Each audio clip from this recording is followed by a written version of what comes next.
mga kababayan, eto, umpisahan na agad natin etong ating talakayan. Dito po sa nakita nating balita na kung saan mga kababayan, sinoplak ng matindi ni Franz Castro, eto pong si Sara Duterte. Dahil nga kung matatandaan nyo, nagkaroon kasi ng press con, etong si Sara press con or interview mga kababayan, etong si Sara habang ginaganap yung hearing at yung hearing patungkol po doon sa paggamit na ng kanyang opisina ng pera ng mamamayang Pilipino. So ngayon mga kababayan, eto basahin natin, ito nakita nating balita galing po sa News 5. Sabi po kasi dito, wag siyang ipokrita. Yan yung sabi nitong si Franz Castro. So ngayon, sabi dito mga kababayan, ito ang naging banat ni Teacher Representative Franz Castro sa pahayag ni Vice President Sara Duterte na nadadamay na ang mga tauhan niya dahil sa umano'y mga pag-uusig sa kanya ng Kamara. Ani niya, hindi dapat sisihin ni Duterte ang Kamara dahil siya naman ang orihinal na pinapasalang sa pagdinig pero hindi umano siya dumadalo.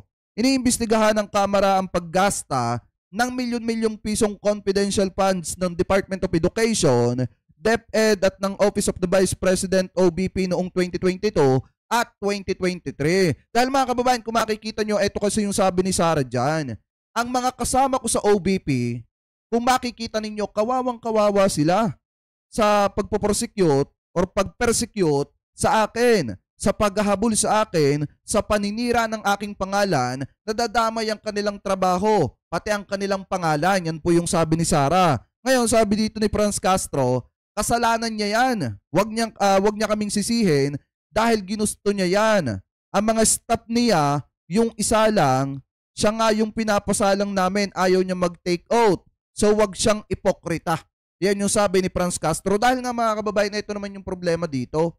Kung titingnan po natin, kung talagang walang ginasta si Sara sa, or kung hindi niya dinala, mga kababayan, yung pera ng mamamayan sa hindi maganda, or kung hindi nila ibinulsa sa madalit salita, madaling ipaliwanag yan eh. Hindi na kailangan ni Sarang yung takasan ng takasan, iwasan ng iwasan. Ang tanong kung paano ginasta ang pera ng mamamayan. Kung dinala nila sa maganda yan, madaling ipaliwanag yan. Pero kung ibinulsa yan mga kababayan, mahirap po talagang ipaliwanag yan at tatakasan lamang po nila ng tatakasan at iiwasan nila ng iiwasan ang tanong ng taong bayan kung paano nila nilustay ang pera ng mamamayan. Dito kasi sa ginagawa ni Sarang to, kung siya ang humaharap, hindi na sana matatanong yung kanya mga empleyado at siya na ang sasagot nung mga katanungan na itinatanong ngayon sa kanya mga empleyado kung siya ay may lakas ng loob na harapin mga kababayan ang Kamara. Kaso nga lang patuloy pa rin pong iniiwasan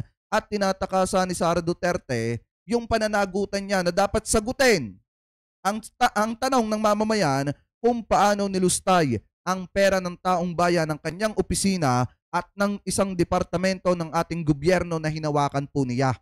So ngayon mga kababayan, kung makikita ninyo, di ba, ipinakontempt ni Congressman Franz Castro etong si Lopez mga kababayan dahil nga yung mga sagot nitong si Lopez talagang hindi makatotohanan at minsan umiiwas pa nga siya dun sa tanong. Ngayon mga kababayan, kung makikita nyo, di ba, nag-ingay etong si Sara. Nabasa naman natin sa unang part ng live natin na ito na kung saan naawa daw etong si Sara Duterte sa kanyang mga empleyado mga kababayan na nadadawit at nadadamay dahil daw po sa paghahabol sa kanya ng Kamara.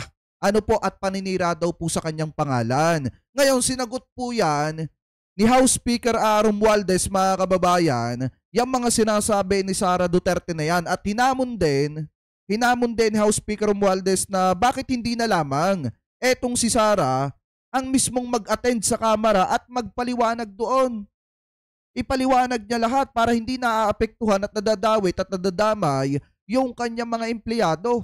Dapat mga kababayan, kung totoo sana ang pinagdalhan ng pera ng mamamayang Pilipino, madaling ipaliwanag yan. Madaling ipaliwanag at ipaintindihan sa taong bayan na ganito yung pinaggamitan, ito yung accomplishment. Pero kung wala talaga mga kababayan pinagdalhan at nag-shoot sa bulsa at di umano ibinay do sa mga vlogger, para siraan ng gobyerno, wala talaga, hindi talaga nila may papaliwanag. Ano po, di umano ha, di umano. Ngayon, eto pakinggan po natin etong hamon ni House Speaker Romualdez na sumipot at explika sa kamera para maisalba ang OVP officials, mga kababayan. Ibig sabihin, pumunta ng kamera si Sara, mag-under oath at magpaliwanag doon para hindi na natatamaan yung kanyang mga empleyado. So ito, pakinggan po natin. Dapat nang sumipot sa pagdinig ng Kamara at sagutin ni Vice President Sara Duterte ang issue kaugnay ng confidential funds ng kanyang opisina. Ito ang sagot ni... Ayan nga, sabi nga ni Kuya Kabayan ko, kapatid ko, tanong lang ng elementary yan. Kaya nga po napakasimpleng tanong lang. Saan nyo ginamit? Saan dinala ang pera ng taong bayan? Kung talagang sa hindi maganda dinala, mahirap ipaliwanag yan. At wala talagang maisasagot dyan. Ano pa, ipagpatuloy pa natin.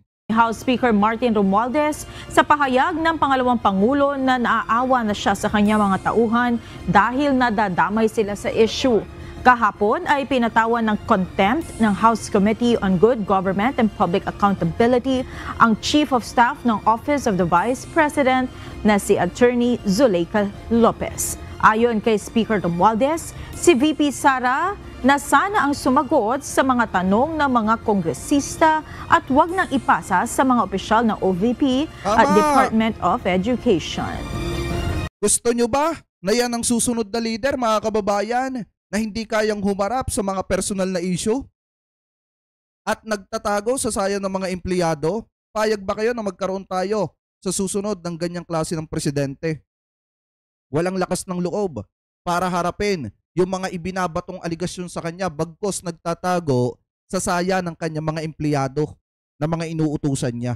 Ano po ngayon, ipagpatuloy pa natin. Okay, dapat na siya sumipot at mag-oath at magsalita at mag-explika kasi lahat ng mga opisyalis niya